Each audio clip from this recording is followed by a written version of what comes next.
মনোনয়নপত্র যাচাই বাছাইয়ে শেষ মুহূর্তের ব্যস্ততা। দ্বৈত নাগরিকত্ব থাকায় চট্টগ্রাম ৯ আসনে জামায়াত প্রার্থীর ফর্ম বাতিল।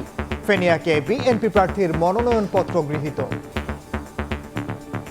বেগম খালেদা জিয়ার নিকট আপনাদের যে প্রত্যাশা ছিল, ইনশাল্লাহ আমি আগামী দিনে আপনাদের সে প্রত্যাশা আমি পূরণ করতে পারবো এবং সেটা করবো ইনশাল্লাহ। শান্তিপূর্ণভাবে একটা নির্বাচন চাই এবং সকলে আমরা যেন মিলেমিশে আমাদের এলাকাকে উন্নয়ন করতে পারি। যেহেতু এখন জনগণ সচেতন এবং সবার সহযোগিতায় সবার অংশগ্রহণে আমরা শান্তিপূর্ণভাবে আমরা ত্রয়োদশ জাতীয় নির্বাচনের কার্যক্রম আমরা করতে পারবো।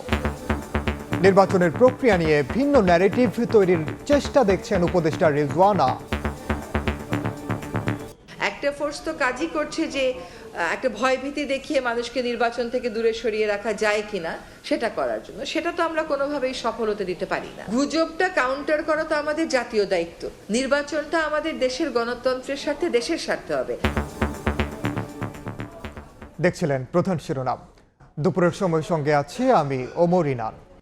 এবার অন্যান্য শীর্ষ সংবাদ। মোবাইল ব্যবসায়ীদের সঙ্গে পুলিশের ধাওয়া পাল্টা ধাওয়া, কারওয়ান বাজার ও বাংলা মোটরে উত্তেজনা, এনইআইআর চালুর প্রতিবাদ।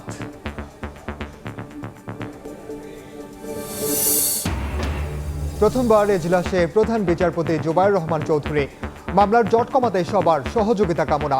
জ্যেষ্ঠতা লঙ্ঘন করায় ছুটিতে গেলেন জ্যেষ্ঠ বিচারপতি আশফাকুল ইসলাম।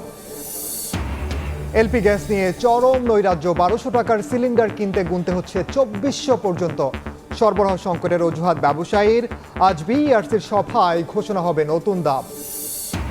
নিউ ইয়র্কের ব্রুকলিন বন্দি শিবিরের প্রেসিডেন্ট মাদুরো নতুন সরকার গঠন পর্যন্ত ভেনেজুয়েলা চালানোর ঘোষণা ট্রাম্পের। মার্কিন অভিযানের পক্ষে বিপক্ষে বিভিন্ন স্থানে সমাবেশ। এবং টি-20 বিশ্বকাপের জন্য বাংলাদেশের ১৫ সদস্যের স্কোয়াড ঘোষণা বিসিবির।